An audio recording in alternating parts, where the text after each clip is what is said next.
What would you comment the American tariffs on the European motor sector? I think that this is very bad news.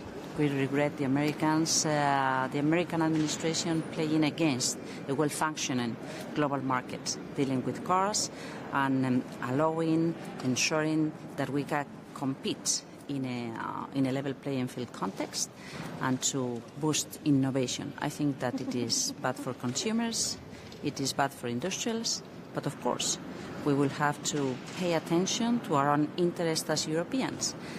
We will work together with the sector to ensure that this can be manageable for our own companies. What's the next steps and timelines for a response on the tariffs? Well, we need to see how they are framing in exact terms what they want to do, and be sure that we will respond accordingly.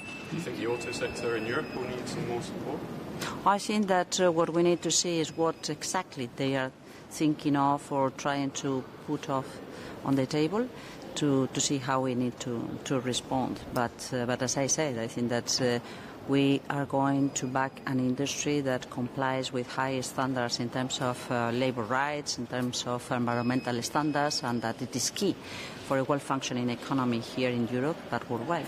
Are more purchases of US LNG something you can offer in the tariff negotiations? Well, I think that in general terms LNG contracts are subject to commercial conditions, and it is being managed, signed, paid or broken by companies, not by governments. What happened with the 2040 target for climate in Europe? There is nothing. Sorry? What happened with the target climate for in Europe 2040? We have no news, no schedule, nothing. Well, I think that this is an important piece in our work program. I think that in this week the Commissioner dealing with climate has been in the Petersberg dialogue in Berlin and will come up with a proposal as soon as possible, so to comply with our own understanding on why it is important to count on a reference by 2040, not only for whatever reasons in the international context, but also as a driver to ensure that the performance of our industry counts on different references along the years to facilitate predictability, stability, but also, as I said, this incentive for further innovation. Commissioner, imports of Russian gas are up. When will the Commission finally propose the roadmap to exit Russian fossil fuels? Currently, we're going against the REPowerEU trajectory.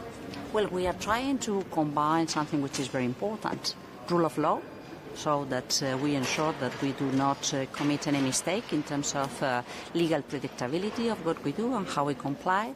This understanding that we need to lower our dependency back to zero in case we manage to deal with the trajectory from imported fossil fuels and, in general terms, fuels coming from Russia, and that is something that has happened very quickly in the recent years, and still we need to assess the smartest manner to find the way forward with no legal uncertainty for anyone. Do you have a date for us? Sorry? Do you have a date for us? When is this going to come? Well, I'm sure that you will be able to ask to the relevant commissioner in this field. Thank you all. Okay, thanks.